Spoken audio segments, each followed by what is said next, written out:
Thank you for coming, Professor Mammo Muchie. What details about the current Ethiopian situation at this time?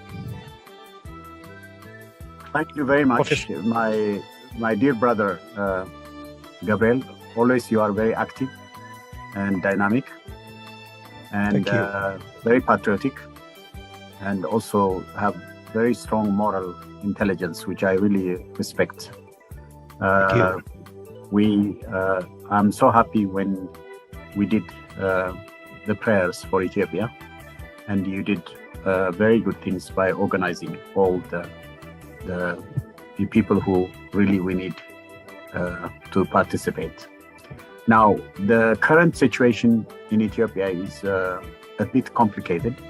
So, how it is complicated? Ethiopia deserves nothing else other than to make all citizens united, freed from the ethnic federal predicament and curse. Mm-hmm. All for one for all. United we stand, divided we fall. United Ethiopia stands up. Ethnically divided Ethiopia suffers. Let Ethiopian citizenship, anchored civil and human rights, unity prevail, and all conflicts and wars end forever. Stand up, all of you Ethiopians, as one people. Never enclave yourselves in the ethnically fractured division silos.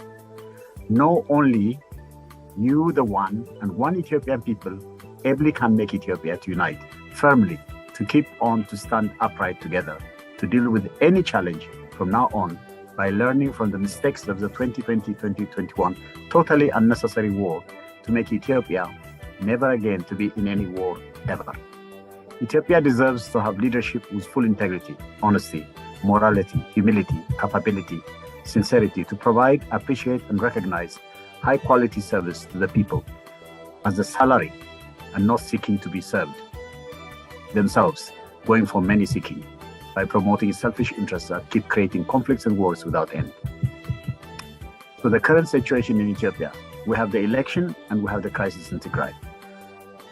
The country was undergoing the election in circumstances where in 102 constituencies, elections were not being able to be held. The good news is that where elections are held, the process has been monitored to make sure no irregularities are accepted.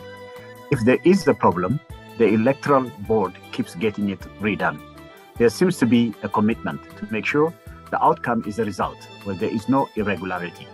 If the electoral board succeeds to achieve an election process where all that participated accept the outcomes as legitimate, then this 2021 election will become the first election that has been accepted as legitimate, as all previous elections have not been successfully done by observing all the required regulations.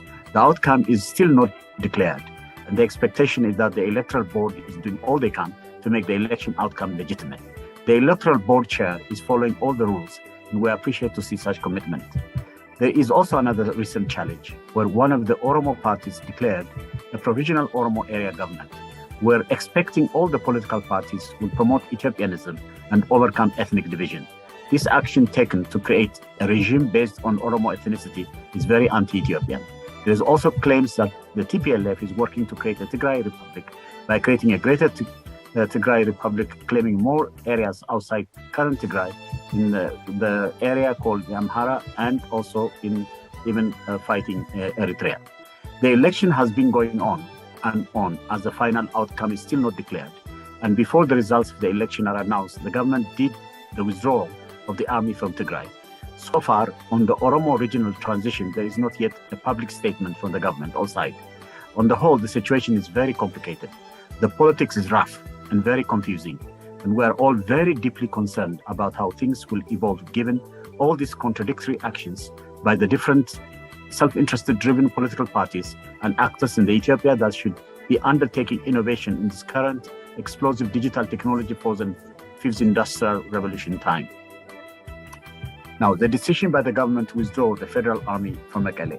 The decision to withdraw the federal army from Mekelle has generated debates on whether it's appropriate or not for the government to take this action when the conflict is still not closed. The ceasefire is much needed if all the stakeholder politicians are on board. the best would have been for all who fought this very damaging and unnecessary war to evaluate the outcome and discover a route to march on a peaceful pathway for all the people to live with stability and decency, valuing above all their full Ethiopian citizenship, human rights and civil rights, freed from the ethnic division curse they have been forced to live under since May 27, 1991. The ethnic federalism copied from the Stalin nations, nationalities, and people's self-determination, the fascist Mussolini division into 7 ethnically divided regions fully articulated in the book Abyssinia, the Powder Barrel, written in 1937, and the neo-apartheid type linguistically divided enclaves with Bantustans must have become a closed chapter. Eritrea splitting from Ethiopia did not violate colonial borders, but uphold them from the Italian colonial rule and the 1884-85 Berlin Conference to divide and rule Africa by creating cynically borders that split families with heinous tribal enclaving. The 1998 Badme War was totally unnecessary to defend colonial borders drawn when Italy ruled Eritrea by splitting it from Ethiopia.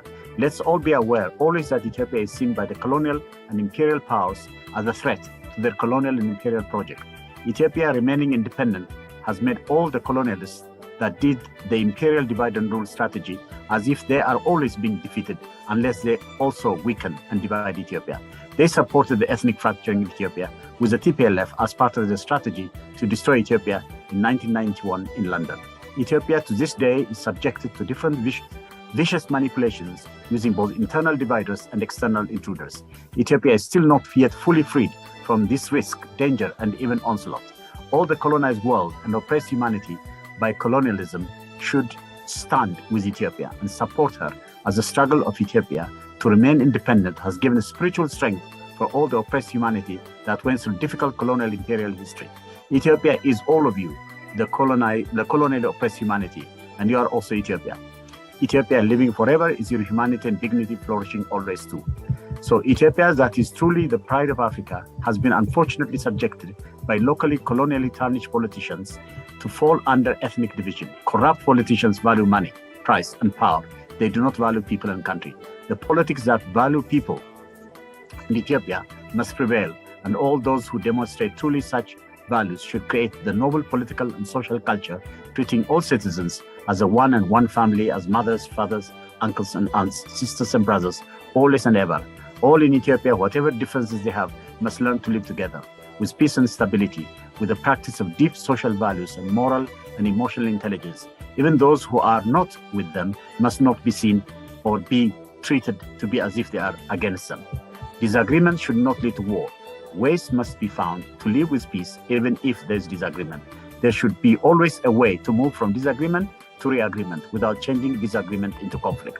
That value and political culture to learn to agree even when disagreeing, to re-agree by applying indigenous knowledge with the restorative and rehabilitative social justice and social solidarity should be promoted to make sure all the people are capable to refuse to be manipulated to join warfare, as the TPLF brutally started its current tragedy against our innocent people, above all in Tigray, on November 3 and 4, 2020. Why expose the ordinary people to death when they are all trying to carry out their poor livelihood existence? And why did the TPLF leaders start the war in Tigray when they know full well that the people in the war zone in Tigray will be subjected to all the massacres?